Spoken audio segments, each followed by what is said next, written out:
आपल्या झाडाचे आंबे तोडले म्हणून एका दाम्पत्यानं 15 वर्षाच्या मुलाला अमानुषपणे बेदम मारहाण केल्याची घटना बदलापूरमध्ये घडली आहे। हा संपूर्ण प्रकार सीसीटीव्ही कॅमेऱ्यात कैद झाला असून या प्रकरणी बदलापूर पूर्व पोलीस ठाण्यात मारहाण करणाऱ्या दाम्पत्याविरोधात गुन्हा दाखल करण्यात आलाय।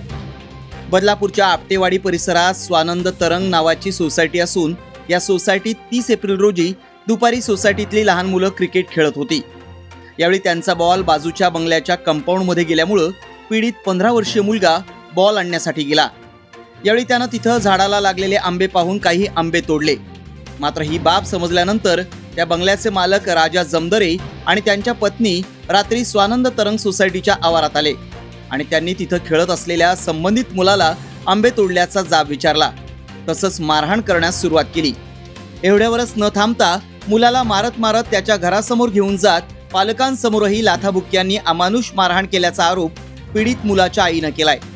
तसंच पुन्हा जर तुमच्या मुलानं आमच्या झाडाचे आंबे तोडले तर त्याला नग्न करून मारू, आम्ही इथले गाववाले आहोत, अशी धमकी जमदरे दाम्पत्यानं दिल्याचा आरोपही पीडित मुलाच्या आईनं केलाय। सोसायटीच्या आवारातील मारहाणीची घटना सीसीटीव्हीत कैद झाली असून या घटनेनंतर मुलाच्या पालकांनी दिलेल्या तक्रारीनुसार बदलापूर पूर्व पोलीस ठाण्यात गुन्हा दाखल करण्यात आलाय। मात्र या प्रकरणी अद्याप कुणालाही अटक करण्यात आलेली नाही। दरम्यान एका लहान मुलानं फक्त आंबे तोडले म्हणून त्याला इतकी अमानुषपणे मारहाण करणं चुकीचं असून मारहाण करणाऱ्या जमदरे दाम्पत्यावर कठोर कारवाई करावी अशी मागणी पीडित मुलाच्या पालकांनी केली आहे। माझा मुलगा खेळत असताना बॉल बाजूच्या कंपाऊंडमध्ये गेला आणि त्या कंपाऊंडमध्ये आंब्याचं झाड होतं आणि त्या झाडावरचे मुलाने आंबे तोडल्याच्या कारणावरून हा राजा जमदरे नावाचा इसम आणि त्याची पत्नी यांनी रात्री येऊन पुन्हा इथे सोसायटीच्या परिसरामध्ये माझा मुलगा खेळत असताना म्हणजे त्याच्या मित्रांसोबत खेळत होता आणि मग दोघांनी येऊन त्याला इतकं लाथाबुक्क्यांनी इतकं अमानुषपणे कंटिन्यू 3 मिनिटापर्यंत ते दोघे नवरा बायको मारत होते। कानाखाली मारलेलं आहे, कानाच्या पडद्याला सूज आहे, पाठीमागे मानेला आणि त्याच्या मानेवर काळे सगळे डाग आहेत, पाठीवर लाथाबुक्क्यांनी मारलेलं आहे। एवढं होत असताना तो कान पकडून माफ करा मला, मी पुन्हा करणार नाही या शब्दात बोलत असताना पण त्यांनी ते दोघे नवरा बायको थांबले नाही आणि त्याच्यानंतर इथून पुन्हा मारत मारत त्याला माझ्या घरापर्यंत त्यांनी मारत नेलेलं आहे। ही सगळी घटना सीसीटीव्ही मध्ये कैद झालेली आहे आणि ह्या विरोधामध्ये त्यांच्या विरोधामध्ये आम्ही बदलापूर पूर्व पोलीस स्टेशन मध्ये गुन्हा नोंद केलेला आहे। पोलिसांनी दोघांच्या विरुद्ध गुन्ह्याची रीतसर नोंद करून त्यांच्या विरुद्ध कठोर कारवाईची आम्ही मागणी केलेली आहे। त्याला इतकं मारायला घेतलंय आणि तो कान पकडून जर सॉरी बोलतो तर त्यांनी माफ करायला पाहिजे होतं की नाही? माफ करायला पाहिजे ना, नाही केलं त्यांनी तसं। एवढं मारून मारून त्याला शेवटी घरापर्यंत मारत आणलेलं आहे त्याला, घरी येऊन नागडा करून मारेल त्याला। माझा बॉल ऍक्च्युली गेलेला तिकडे, मी गेलो तिकडे बॉल वगैरे घेतला, मला दिसले आंबे, मी घेतले तिकडून तोडून 4-5 घेतले मी ते एक्सेप्ट करतो। त्याच्यानंतर घरी आलो, माझी मम्मी आलेली इथे मला बोलवायला टाइम झाला तर त्याच्यानंतर घरी गेलो आणि रात्री खाल्ल्यानंतर 9:45 to 10च्या आसपास मी खाली आलो।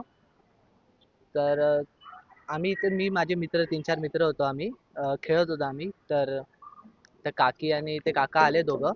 तर काकींनी मला स्टार्टिंगला विचारलं की काय तू कुठे राहतो, इथेच ह्याच सोसायटी मधला आहे का? म्हणलं हो इथेच, मी इथेच राहतो सिविंग मध्ये। तर त्यांनी मला विचारलं की तू बॉल वगैरे काढायला आले ना का दुपारी? म्हणलं हो आलेलो। तर त्यांनी विचारलं तू आंबे पण तोडले का? दादा तिकडे माझी चुकी होती म्हणून मी शांत बसलो तिकडे। तर मग त्यांनी मला लगेच तिकडे कानाखाली वगैरे मारली। मग त्याच्यानंतर ते काका पण आले, त्यांनी पण मला मारलं भरपूर। इथे 1.5-2 मिनिटं मला ते मारत होते। कुठे कुठे मारून पूर्ण बॅकवर हे झालं, नेक, शोल्डरवर आणि लेफ्ट कान। तो आता मला त्याच्यामध्ये इथे भरपूर पेन होतंय मला त्याच्यामुळे। त्यांनी मारलं वगैरे, नंतर मला भरपूर लाथाबुक्क्यांनी मारलं, मला चापट भरपूर मारले, दोघांनी पण मारलं मला। त्याच्यानंतर ते काका बोलले की घरी चल, तुझ्या मम्मीला मी सांगतो असा तसा, तुझ्या घरी कोण कोण आहे बघतो, मी सगळ्यांना बघतो, आज चांगलाच धडा शिकवतो तुम्हाला। तर इथून जाताना माझी चप्पल म्हणजे ते मला मागे ढकलत होते, माझी चप्पल याच्यामध्ये निघाली। तर मी ती चप्पल परत घ्यायला टर्न झालो तर त्यांनी मला बुक्की मारली, त्यांनी मानेवर बुक्की मारली माझ्या। आणि तिकडून मला लाथ पण मारली. मी चप्पल घेतली नाही. मी माझ्या भावाला सांगितलं की तू घेऊन ये आणि मी वर गेलो. तर म्हणजे स्टेअरकेसवर पण मला ग्राउंड फ्लोअरवर या इथे त्यांनी त्या काकीने पण माझ्या पाठीमध्ये मारलं जोरात. नंतर स्टेअरकेसवरून जाताना पण त्यांनी भरपूर मारलं. आणि वर फ्लोअरवर गेलो आम्ही, तर मी बेल वगैरे वाजवली. मला त्यांनी विचारलं पण की तू कुठला आहे? मुरबाडचा आहे. मग मी सांगितलं मी मुरबाडचा आहे, शहापूर तालुक्यातला. तर ते झालं, गेलो मी, बेल वाजवली, तर त्यांनी मम्मीला शिव्या वगैरे घातल्या भरपूर.